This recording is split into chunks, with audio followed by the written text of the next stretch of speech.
Okay, you mentioned the Unfinished Business reality show that was filmed. Were you around during this? And if so, can you speak as to, uh, why it never came out or why it was never picked up by a network or anything? Yeah. Well, it wasn't supposed. It was supposed to have been a DVD for a documentary, not a DVD. Uh, not documentary. It was supposed to have been like a reality, reality TV show. I had uh, I wasn't around there. That's when your boy Nino came back and was working with him, and and uh, and they was trying to shoot some footage and all of that. I know what the footage is.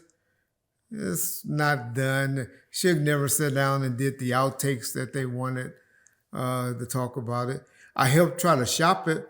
Uh, Took it over to the guy that did the Flavor of the Flay shows, which me and Suge went and met with him, and a couple of distributors. I think even Dave Whitetrunk. No, not Dave, because we would have made Dave do it. Um, but a couple other people. Y'all don't know we the one who gave Dave Weintraub his break. Dave Weintraub was the guy that did some reality shows, but Dave was he was my fucking intern, runner. Went running around picking up checks and delivering checks and making bank deposits and stuff. But he was a kid that knew their spellings well, Aaron spellings knew real well, and was uh,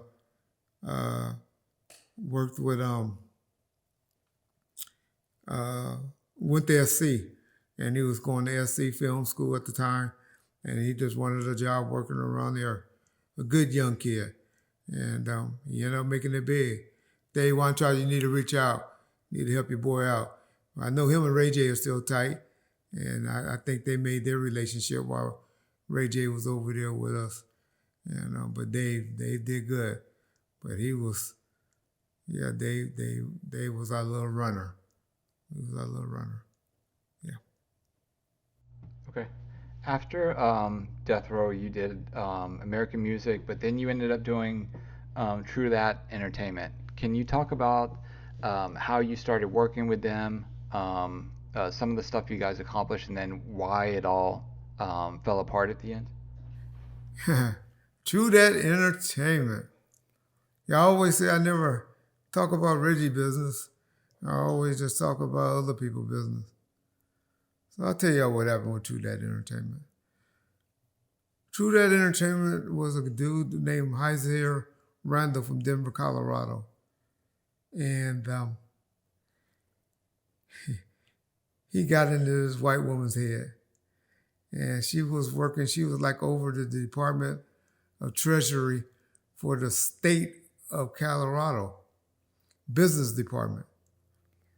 And so what she used to do is all the companies that owe back taxes that was owed money to be paid back that had overpaid, she would set up a company with him, and they would go and take the money and send it to that company that he made up and get the money and put it into an account that he controlled. And so that's how they end up getting in trouble. I think like $12 million within a year and a half, 2 years. But man, on that 2 year, that 2 year period of time, man, I played. I had a ball. Had a ball.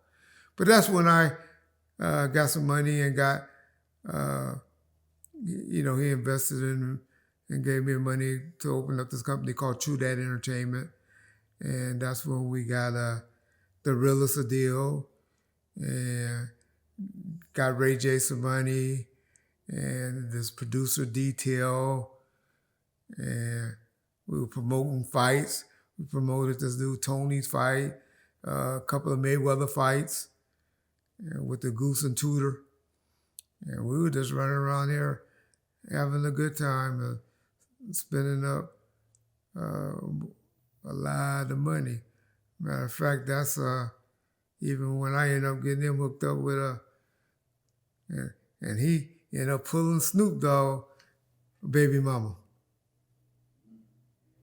Oh, did I say that? Okay. Giselle, Mexican chick. And had her running around with him for a while. And we were just out there having a good time. But it all came to a head when they found out, what was going on. Uh, we was out here spending money, video shoots, doing all different type of stuff. Is what Tru Dat Entertainment was. But yeah. At, at the time, though, did you know that's what he was doing, or once it all crumbled, that's when you found out that's how he was Oh, getting his money? had no idea. He was Okay. he was from Oak Cliff, is where he was from, but he was living in Denver. But he he made it seem like he had money from. He used to have all type of stores, like he was. But all this money was. I knew it wasn't drugs because everything he used to ship to me used to be wire transfer, and so to take care of whatever I needed to take care of. But yeah, he got stupid. I wish I would have known what he was doing, because I sure would have pushed up for him for a lot more than I did, because he was looking out. He was really looking out for me. Did I ever get you to make any money? Did I ever get you to do a website or something for him? Yeah, I was gonna do. Well, I signed on to do the site. I got the first payment, built the website, and then right when we were finished building it, pretty much that's when everything happened. But I always remember the girl that you were talking about because she was real paranoid with us. Like, you guys aren't gonna take the money and run away, are you? Like you're gonna turn in the work. And I'm like, of course we're gonna turn in the work. And then Yeah, once it all crumbled, of course I didn't get the second payment. But live and learn with that stuff. yeah, yeah. But True That Entertainment, those were some good days. I think that was like 2007, 2008 when all this was going on.